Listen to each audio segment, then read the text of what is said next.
കമ്മ്യൂണിസ്റ്റുകാരും കോൺഗ്രസുകാരും കേരളത്തിൽ തീവ്രവാദികളെ വളർത്തുകയാണെന്ന് പ്രധാനമന്ത്രി നരേന്ദ്രമോദി. കോഴിക്കോട് NDA റാലിയെ അഭിസംബോധന ചെയ്യവേ LDFനും UDFനുമെതിരെ മോദി രൂക്ഷ വിമർശനം നടത്തി. ശബരിമല പ്രക്ഷോഭവുമായി ഉന്നയിച്ച് മോദി സുപ്രീം കോടതിയിൽ കേരളത്തിന്റെ വിശ്വാസം സംരക്ഷിക്കപ്പെടും എന്ന പ്രതീക്ഷയും പ്രകടിപ്പിച്ചു. UDFനും LDFനും പേരിൽ മാത്രമാണ് വ്യത്യാസം. UDF and LDF are different only in the name.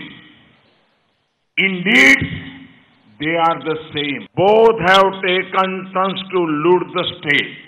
ത്രിപുരയിൽ സംഭവിച്ചത് കേരളത്തിലും കമ്മ്യൂണിസ്റ്റുകൾക്ക് സംഭവിക്കും. Hello BJP Karyakartas, your struggles will not go in vain.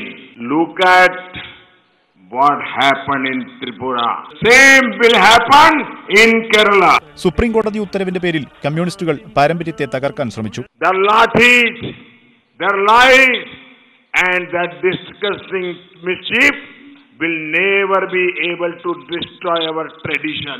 Till BJP there, the force of the LDF and parts of the UDF will not be able to destroy Kerala's tradition. Supreme കോടതിയിൽ തന്നെ കേരളത്തിന്റെ വിശ്വാസം സംരക്ഷിക്കപ്പെടും. വിശ്വാസം ഭരണഘടനാപരമായി സംരക്ഷിക്കാൻ ശ്രമിക്കും. Ice cream parlour കേസിലും solar കേസിലും പെട്ടവരാണ് സദാചാരത്തെക്കുറിച്ച് പറയുന്നത്.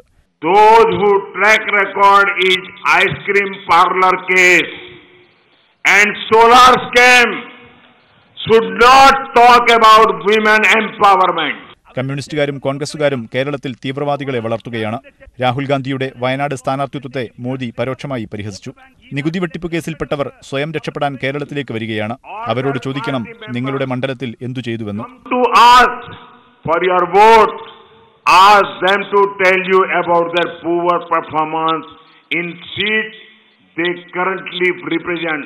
40 മിനിറ്റ് നീണ്ട പ്രസംഗത്തിൽ പേരെടുത്തു പറയാതെ പ്രധാനമന്ത്രി ശക്തമായി ഉന്നയിച്ചത് ശബരിമല വിഷയം. രാഹുലിനെ പരോക്ഷമായി പരിഹസിച്ച പ്രധാനമന്ത്രി BJPക്ക് കേരളത്തിൽ ഒരവസരം തരൂവെന്ന അഭ്യർത്ഥന നടത്തി. വികസന നേട്ടങ്ങൾ എണ്ണിപ്പറയുന്ന പതിവ് ശൈലി വിട്ട് അക്രമരാഷ്ട്രീയവും ശബരിമല വിഷയവും ഉന്നയിച്ച് ഇടതു വലതു കക്ഷികളെ ഒരേപോലെ ആക്രമിക്കുകയാണ് പ്രധാനമന്ത്രി ചെയ്തത്.